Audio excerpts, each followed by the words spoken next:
I wrote my first movie score at age 8 or 9.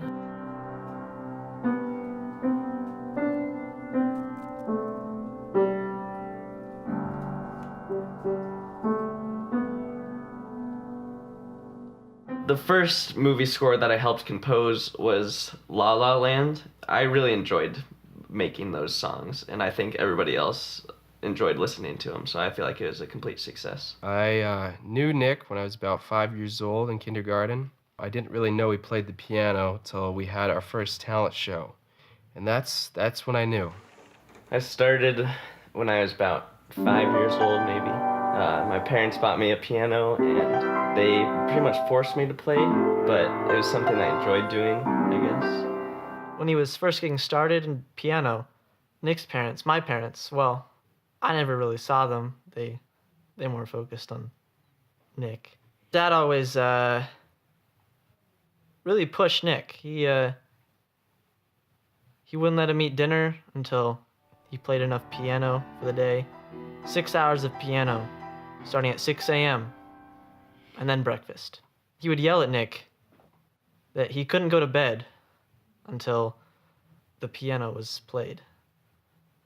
I didn't really know how good he was at piano, because when we first started hanging out, he said he played piano. I thought he kind of did it for fun.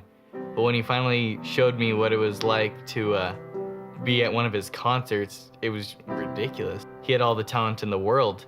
The very first song that I played was Moonlight Sonata. It was just way too easy for me, and I didn't love it at all. I hated it, and I thought I was going to quit right there, but luckily I ended up staying with it and playing more difficult songs, and that really made me love the piano more. I don't even know how I can express my love for the piano. It's immeasurable.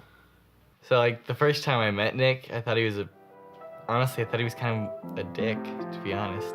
As Nick's brother, I was also born biologically short, but I think it got the better of Nick.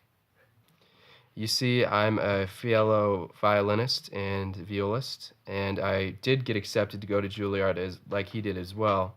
I followed him along there. We were roommates for a little while. And when we got there, the thing was most people went and practiced in all their free time. There was no messing around or going out on the town or anything like that. But when we got there, Nick would go to the bars. He wasn't even old enough, but he would just go and drink all the time. He'd come back at like 4 a.m. just trashed and go to his classes the next day, and he just couldn't handle himself one bit. I felt really successful here in Spokane, but when I left for Juilliard, everybody there was a prodigy as well, so it made it really hard to stand out. So Spokane, it's on the east side of Washington State, and it's really trashy. There's a lot of homeless people there. Lots of crime too, so you'd always lock up your car for sure. When he went through his phase of Juilliard, he was just honestly toxic to be around. He messed up everyone's lives for the worse. Like, he didn't do anything for anybody. When I started performing with Yo-Yo Ma and Joshua Bell, I thought it was going really great at first, honestly. I started calling Yo-Yo Ma Yo-Yo-Yo, and I thought we were like bros or whatever, but I guess not, because he ended up kicking me out, and I never got to perform with them again, so that was really disappointing, and I just kind of looked like an idiot the entire time. It's kind of hard to talk about, but yeah. I went to the performance that he had with a Yo-Yo and Joshua Bell, and it was something. He was so good until the very end.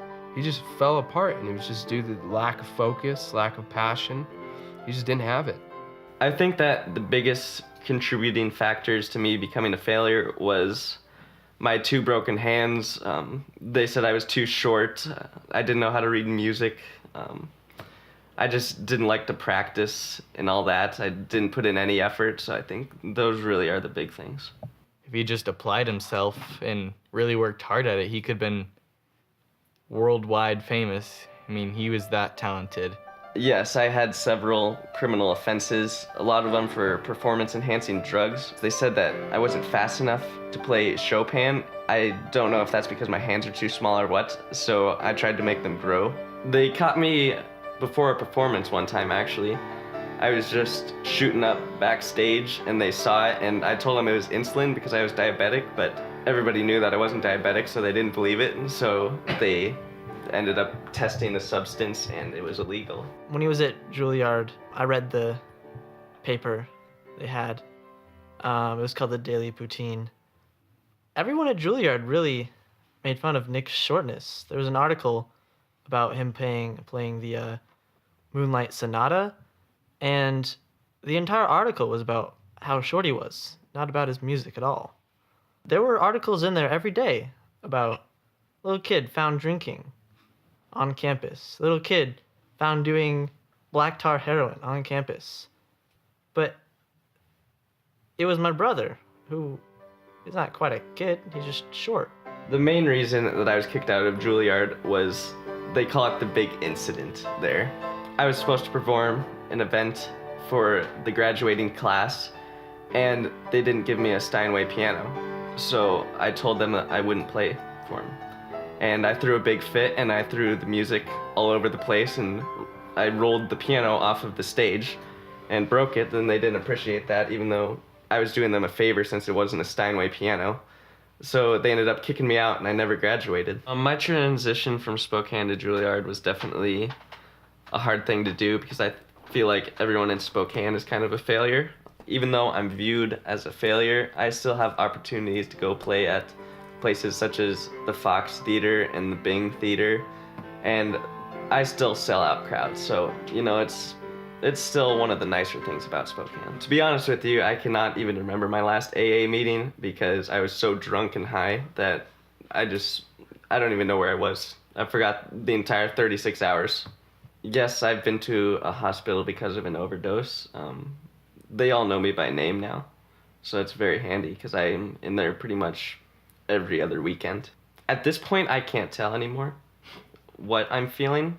The rumor is true, yes, I do have cancer, and they claim it's because of my drug use, but I just think it's because I'm too short. Coming back and visiting him in Spokane, you know, he's a different person. And then to hear that he has cancer, it's terrible. That's why I'm back now, is so we can play together, have a few concerts here, and try to make the most of his career. Because to be honest, after the incident, as everyone calls it at Juilliard, you know, he's been disrespected around the world, like everyone that knew of him. The cancer has attacked me in my heart, lungs, and brain.